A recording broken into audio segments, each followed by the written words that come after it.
Buenas noches, don Mario. Buenas noches, bienvenidos. Gracias, don Mario. Buenas noches, qué gusto verlos. Aquí bien, gracias a Dios, a la Buenas orden. noches. Voy a ponerles la presentación. Claro que sí, don Mario. Noches. Buenas noches. Bienvenidos, buenas noches. Buenas noches, Mario. Bienvenidos, estamos a la orden. Y buenas noches a todos, perdón. Gracias, buenas noches a todos. Bien, vamos a empezar rezando el Ave María. Dios salve María, llena eres de gracia, Señor es contigo. Bendita tú eres entre todas las mujeres y bendito es el fruto de tu vientre, Jesús.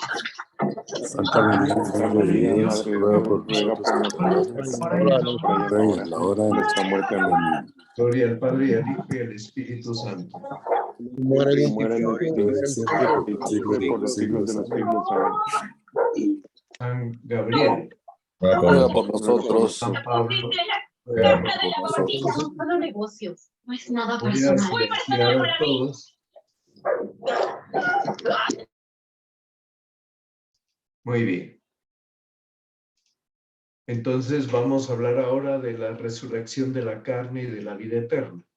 En realidad, pues trataremos de asomarnos a este misterio para aprender cómo se vive sabiamente, cómo un cristiano pues vive con sabiduría. Y pues la sabiduría de quienes saben que son hijos de Dios y que saben que esta vida no es definitiva. Bueno, entonces estamos ante una realidad misteriosa que tiene un anticipo. Jesucristo ha resucitado y resucitaremos nosotros a semejanza de Él. Bien, esto lo dice San Pablo en Romanos 8:29, cuando nos explica, no exactamente con estas palabras, pero este es el resumen, que nuestra resurrección es como una extensión de la resurrección de Cristo. Entonces, con la muerte, el alma se separa del cuerpo y cuando nos desean buen viaje porque hemos dejado este mundo o nos dan un aplauso pues antes de enterrarnos, bueno, pues aquello es oración. Pero el cuerpo y alma que se han separado, temporalmente separados, van a unirse de nuevo entre sí para siempre.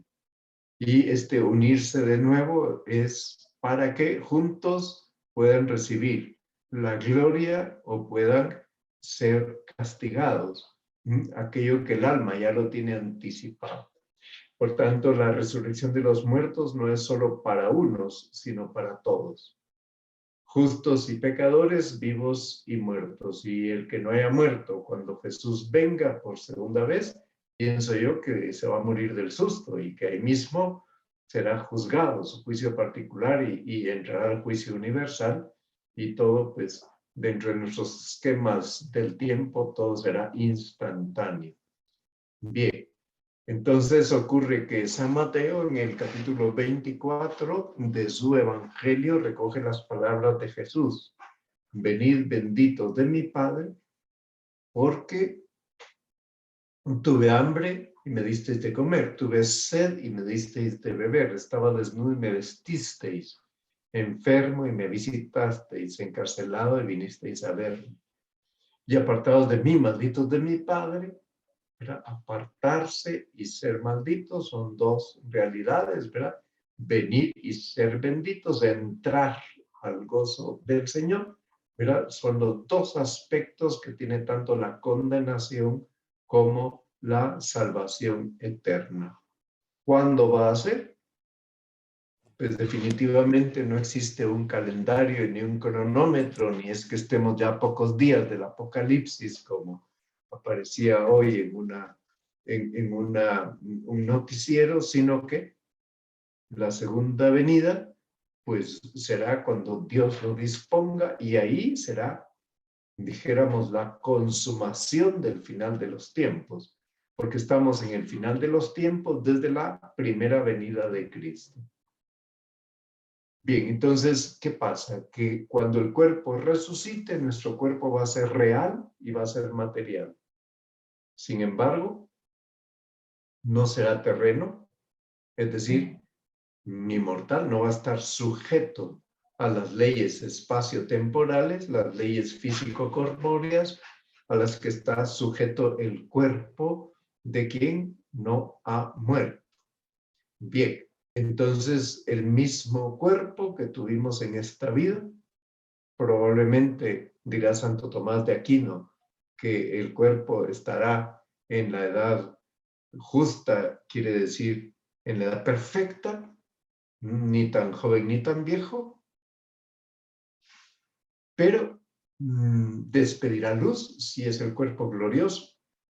No necesitará tocar la puerta para entrar, no ocupará espacio físico porque los cuerpos gloriosos no ocupan espacio físico. Ya lo vamos a ver despacio, explicando qué quiere decir todo esto que ha afirmado. San Pablo nos advierte que la resurrección no se puede comparar con una transformación que se lleve a cabo dentro de la historia humana. No.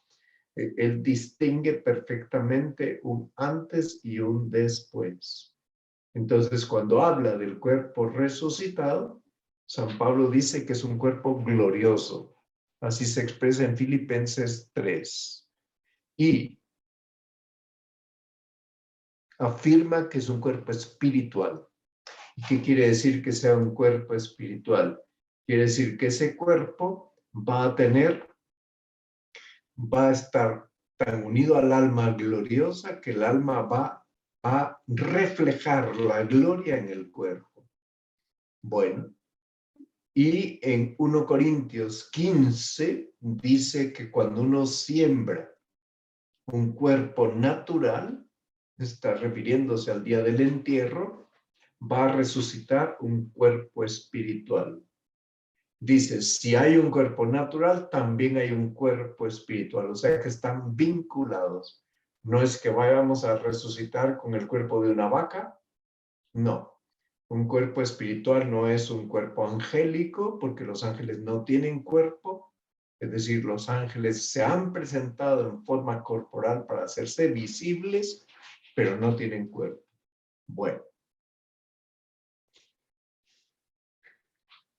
En Filipenses 3, versículos 20 y 21, San Pablo afirma que nosotros somos ciudadanos del cielo, de donde esperamos como Salvador al Señor Jesucristo. Ciudadanos del cielo. ¿Con eso qué nos está diciendo?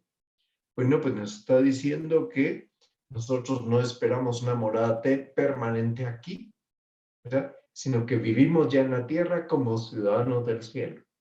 Y que esperamos que nuestro Salvador nos una a Él definitivamente. Bien, y sigue diciendo, el cual, Jesucristo, transfigurará, este es el verbo que utiliza, transfigurará este miserable cuerpo nuestro en un cuerpo glorioso como el suyo. ¿En virtud de qué? Del poder que tiene para someter así todas las cosas. Por tanto, nos está abriendo la puerta a una realidad misteriosa. Recuérdense que Jesús se transfiguró en el monte Tabor, se presentó glorioso con el mismo cuerpo, pero glorioso, despidiendo luz. ¿Cuál es la diferencia entre la resurrección de Cristo y la resurrección de Lázaro y del hijo de la viuda de Naín? La diferencia es que Lázaro volvió a morir, que el hijo de la viuda de Naín volvió a morir, es decir, resucitaron objetivamente, sí, pero ambos volvieron a morir. Ustedes ven en la foto de la izquierda esa pintura que representa a Lázaro como un mendigo que le lamen las llagas los perros, ahí están dos perros, y que ansiaba comer las migajas que caían de la mesa de el rico Epulón, pero nadie se las daba. Bueno, ok. ¿Qué significa esto? Que no podemos ignorar Perdón, que no podemos ignorar al prójimo necesitado. Tuve hambre y me disteis de comer.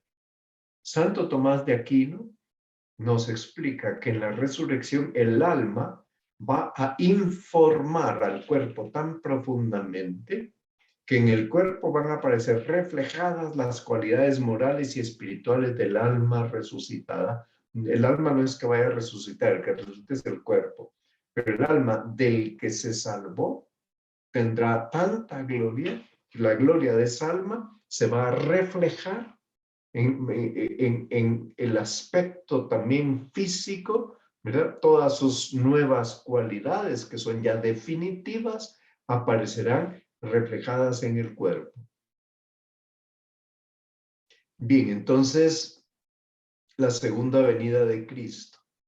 Con la segunda venida de Jesucristo en la gloria, será posible el juicio final, al que llamamos un juicio definitivo de vivos y muertos. Eso va a ocurrir en la segunda venida de Cristo. Ese día resucitarán los cuerpos de todos los difuntos, estén donde estén, aun cuando hayan dispersado sus cenizas en un río o en un lago o en la cumbre de un volcán, cosa que es totalmente desaconsejable.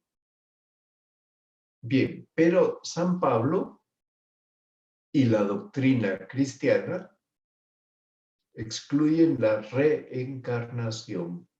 ¿Y esto qué quiere decir?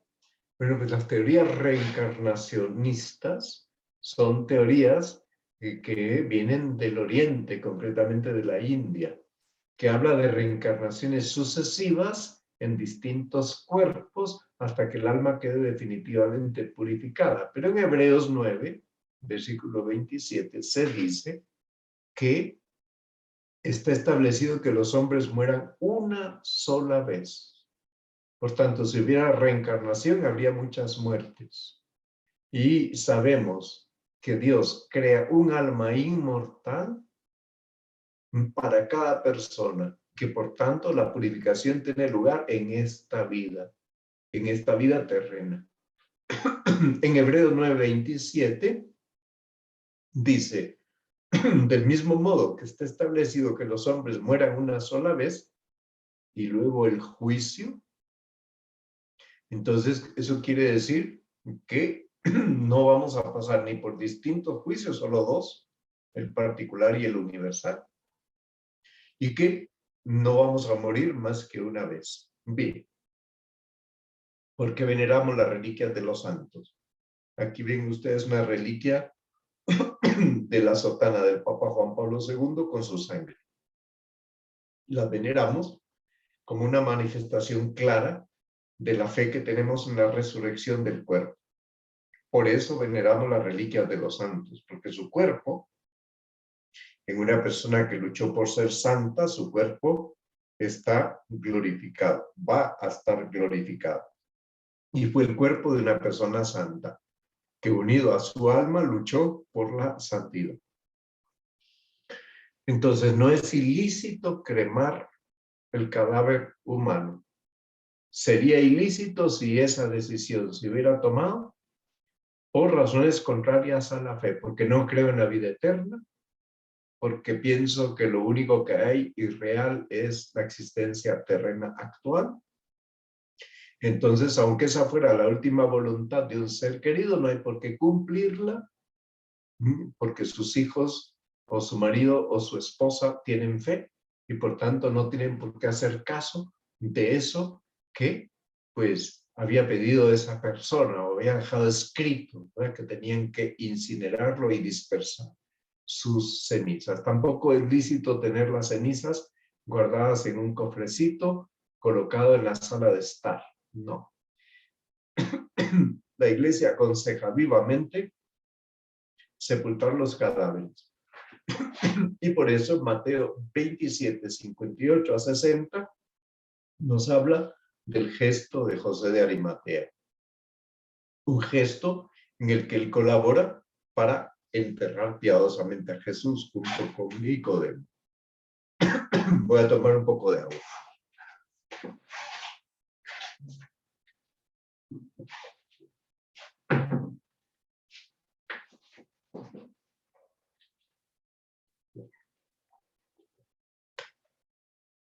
Bien, entonces sería lícito, por ejemplo, incinerar a una persona que ha muerto en otro país y la quieren traer aquí para enterrarla, ¿de acuerdo?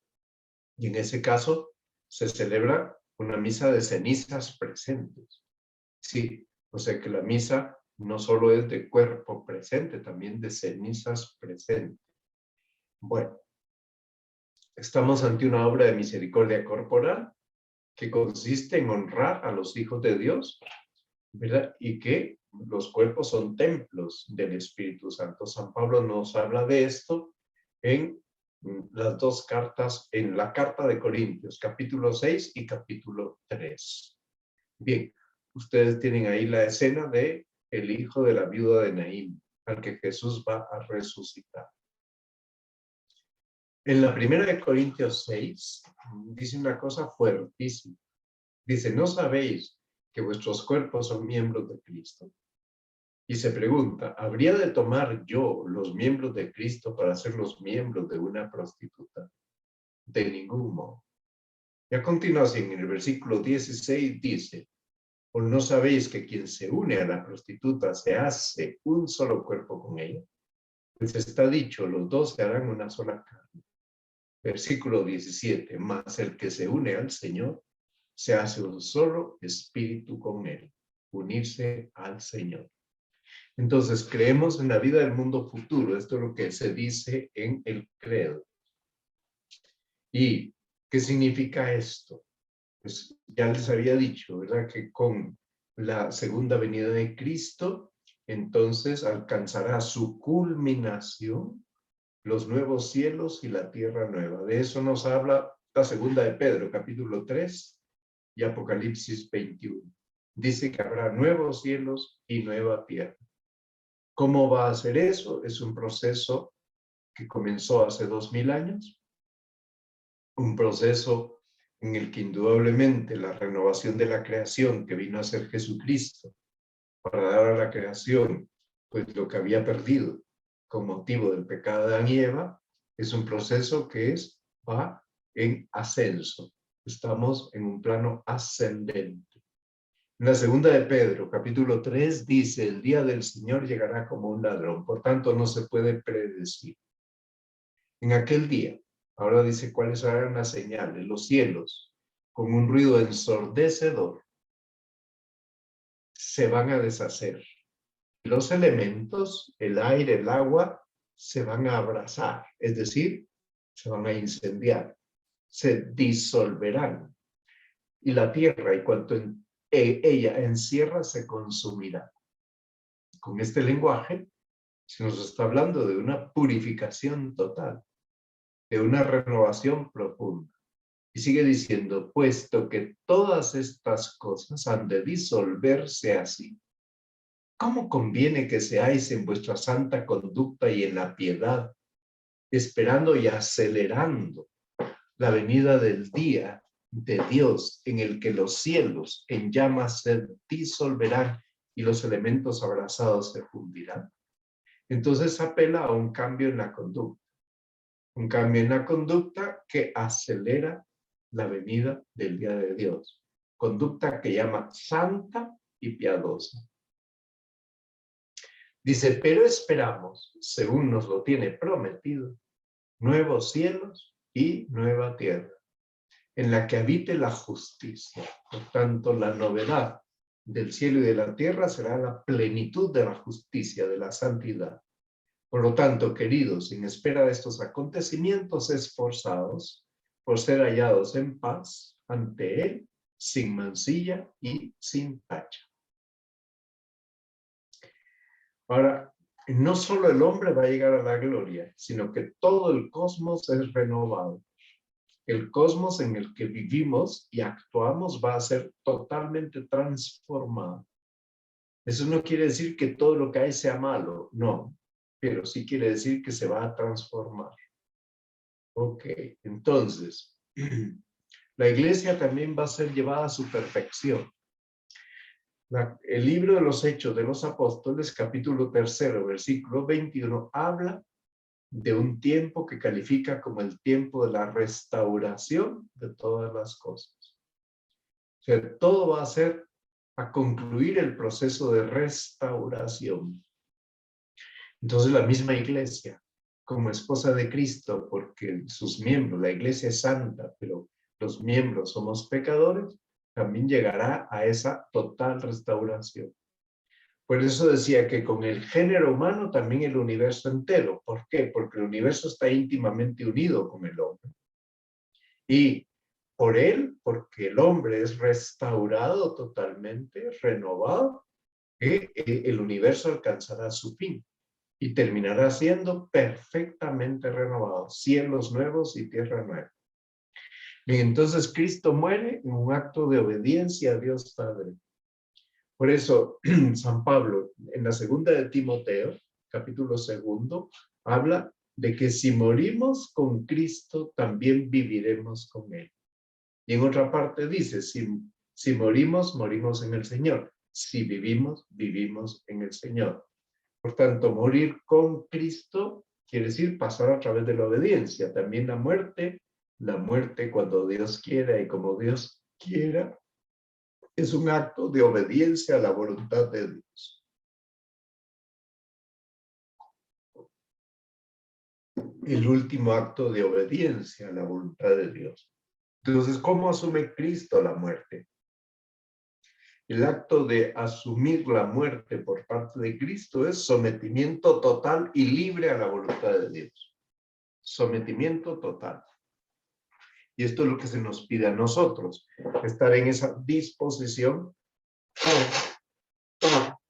de someternos totalmente a la voluntad de Dios. Bueno,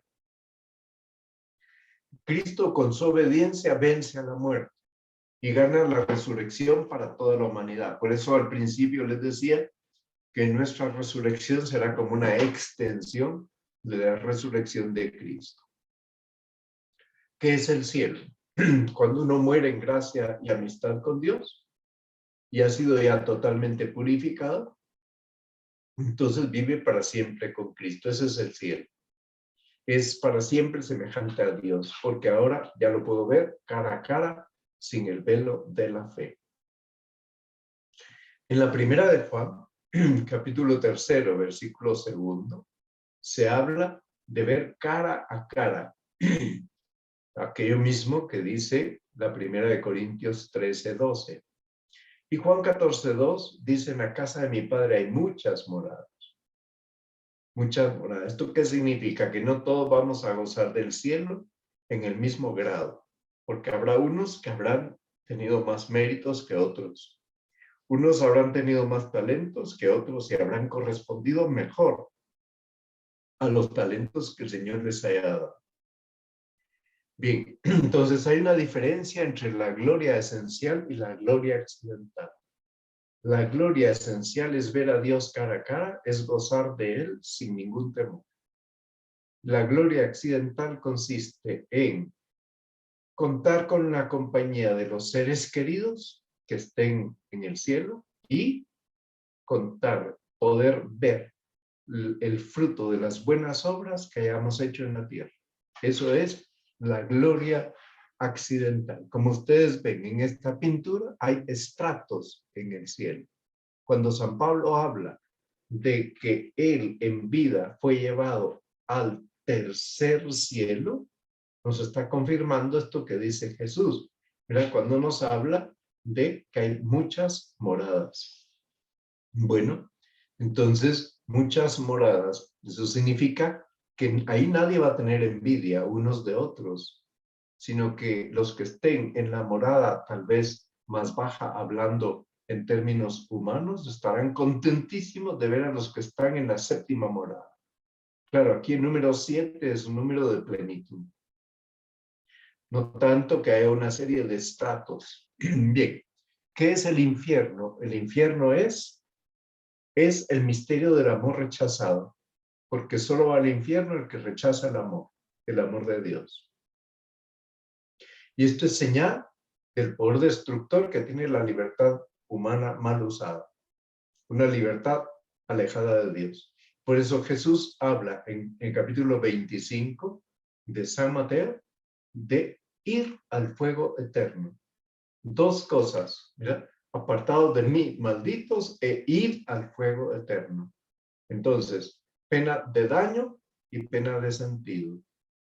La pena de daño es apartarse de Dios para siempre. En el infierno no hay compañía, hay soledad, no hay amor, hay odio. E ir al fuego eterno, sufrimientos que proporcionará la misma soledad. Es que aunque hubiera parientes, nadie acompaña a nadie en el infierno. Que hay una frustración permanente. Por eso escribí aquí que en el infierno solo hay odio, soledad, tristeza, rechazo y un arrepentimiento que no tiene solución. Mira, quisiera volver atrás, pero ya no puedo volver atrás. Quisiera haber tenido otra oportunidad, pero es que tuve todas las que necesitaba. Entonces, el purgatorio es una purificación ultraterrena. De eso nos habla con toda claridad el segundo libro de Macabeos, capítulo 12, versículos 40 al 45. Y San Pablo, en la primera de Corintios 3, versículos 10 al 15, habla de que todos seremos salados por el fuego. Es decir, habla de una purificación que tiene lugar en esta vida y en la futura, y para eso emplea la imagen del fuego. El fuego que quema, pero también enciende. No solo quema, sino que también enciende. De algún modo, este fuego emana de Jesucristo, Salvador y Juez. Jesucristo es el fundamento de la vida cristiana. Cristo como Salvador, Cristo como nuestro Juez. Bueno, entonces ustedes ven ahí Jesucristo Juez tomando de la mano a una persona.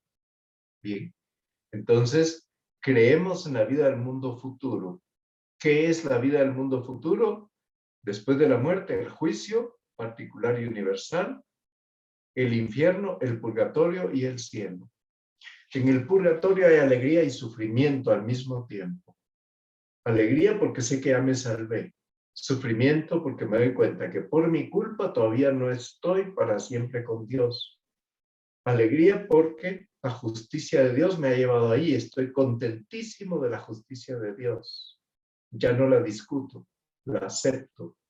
Muy bien, alegría y sufrimiento juntos. Las almas del purgatorio pueden pedir por nosotros porque ya se salvaron, pero ya no pueden merecer. Juan 11, en esa conversación de Jesús con Marta, capítulo 11, versículos 25 al 26, Jesús le habla y ¿qué le pide a Marta? Un acto de fe. Jesús dice, yo soy la resurrección y la vida. ¿Crees esto? ¿Crees esto? Se lo pregunta abiertamente a Marta. Entonces, esto ya lo paso porque esto eran preguntas para mis alumnos de la universidad. Pero las lecturas que les aconsejo leer del día de hoy son estas. Me parece que prácticamente todas las fui poniendo de una en una en el desarrollo de esta clase. Ahora, se las leo de nuevo a título de recapitulación. Romanos 8, 29. Filipenses 3, 21. La primera de Corintios 15, 44. La segunda de Pedro 3, versículo 13. Y el Apocalipsis 21, 1. Entonces voy a quitar las diapositivas para que podamos conversar y puedan plantear todas sus preguntas.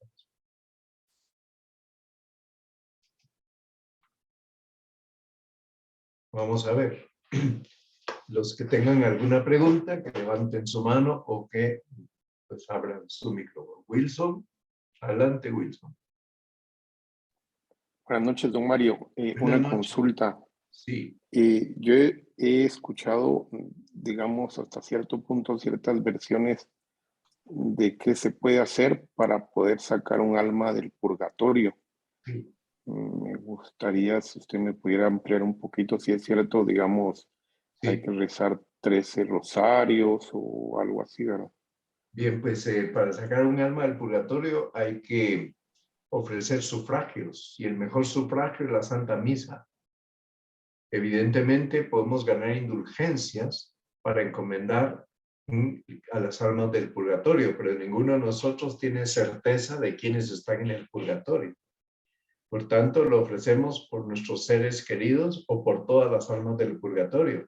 Sin embargo, ninguno de nosotros sabe quiénes están ahí todavía. Por tanto, si esas almas ya no lo necesitan, esos sufragios van a dar a otras almas que están, digamos, en la cola, esperando que haya sufragios, y el Señor las aplicará por los que las necesiten.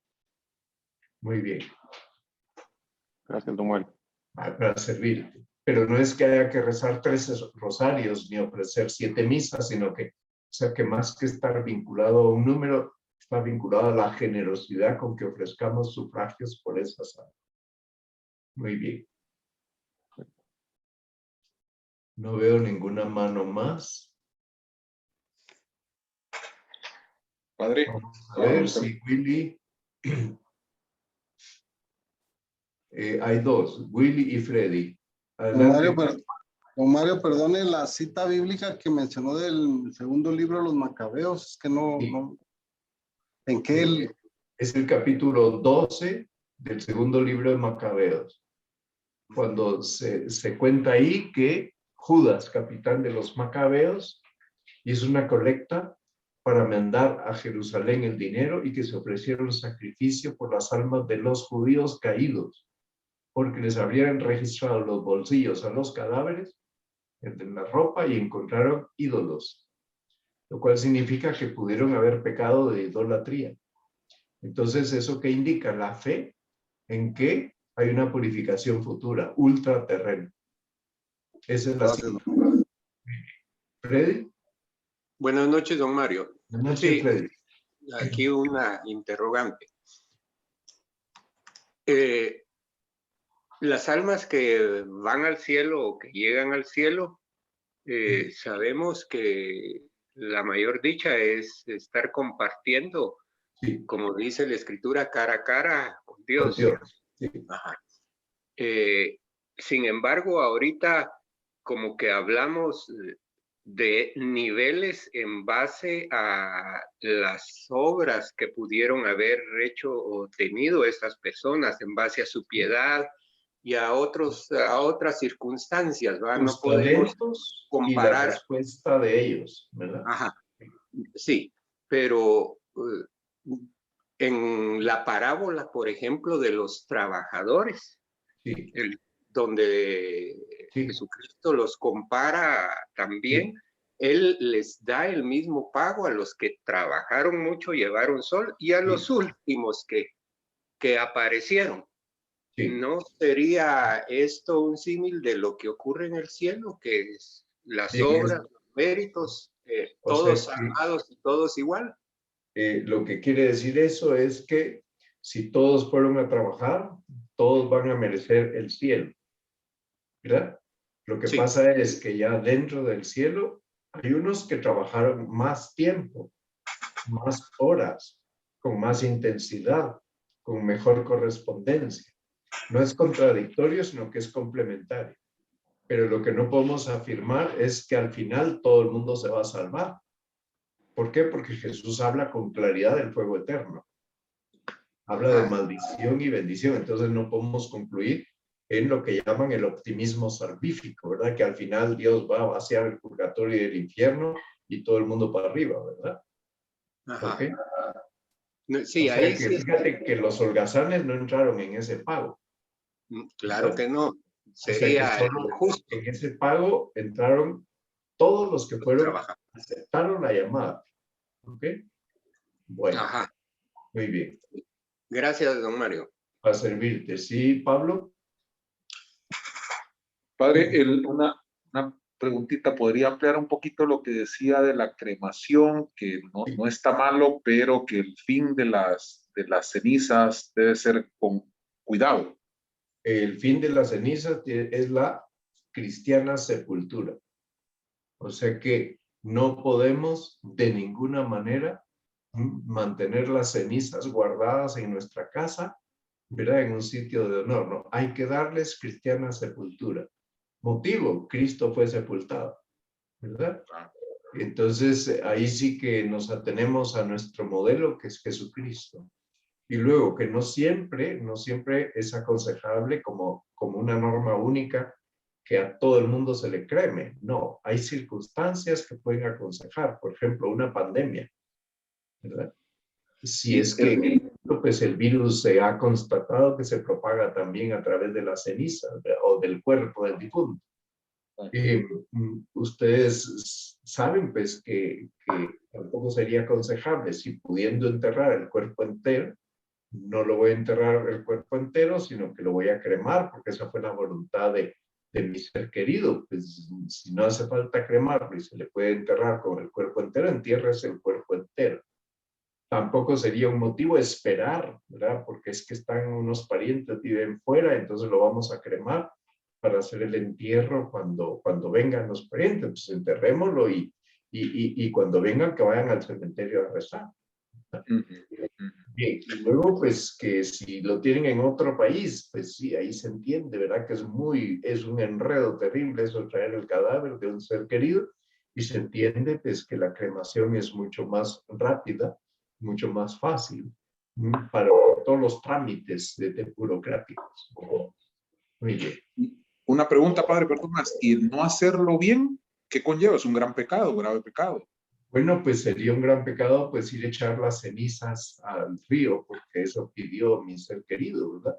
Nosotros como cristianos tenemos fe en la futura resurrección. Si él no la tenía, nosotros sí, y no tenemos por qué obedecer esa última voluntad de ese ser querido, aunque haya sido su última voluntad expresamente dicha, pues sí, pero no tengo por qué obedecer algo que no va con nuestra fe, ¿verdad? Eso pudo haber sido un momento de debilidad de ese ser querido, pero no es un pecado de desobediencia ni de falta contra el cuarto mandamiento no obedecer aquello, porque es algo contrario a la fe.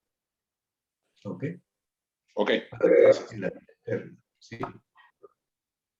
Bien, entonces las cenizas de un ser querido procuraremos llevarlas al cementerio. Muy bien, a veces hay circunstancias que complican mucho las cosas y no se puede hacer el entierro inmediatamente, pues sí, esas circunstancias, pues no es una dilación voluntaria, ¿verdad? Muy bien. Adelante, Coca. Don Mario, disculpe, solo para Coca. cerrar.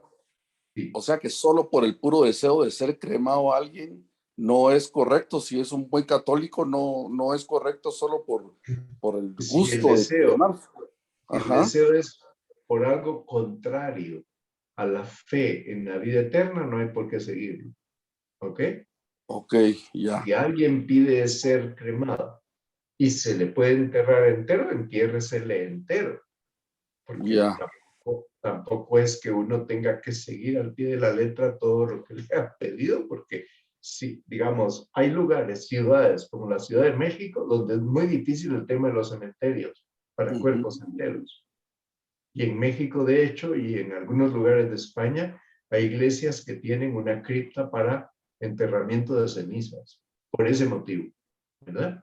Ok. Bueno, pues, bienvenido sea que existan esas criptas para enterramientos de las cenizas de seres queridos, y que bueno, pues que estén ahí en el sótano de la iglesia debidamente custodiadas, iluminadas, etcétera. No como un lugar digamos, lúgubre, sino un lugar luminoso, porque tenemos fe en la resurrección de los muertos. Ok, gracias, don Mario. Muy bien. ¿Alguna cosa más? Bueno, pues entonces terminamos nuestra clase, y si Dios quiere, nos reconectamos la otra semana, dentro de 8 días, para la clase número 15.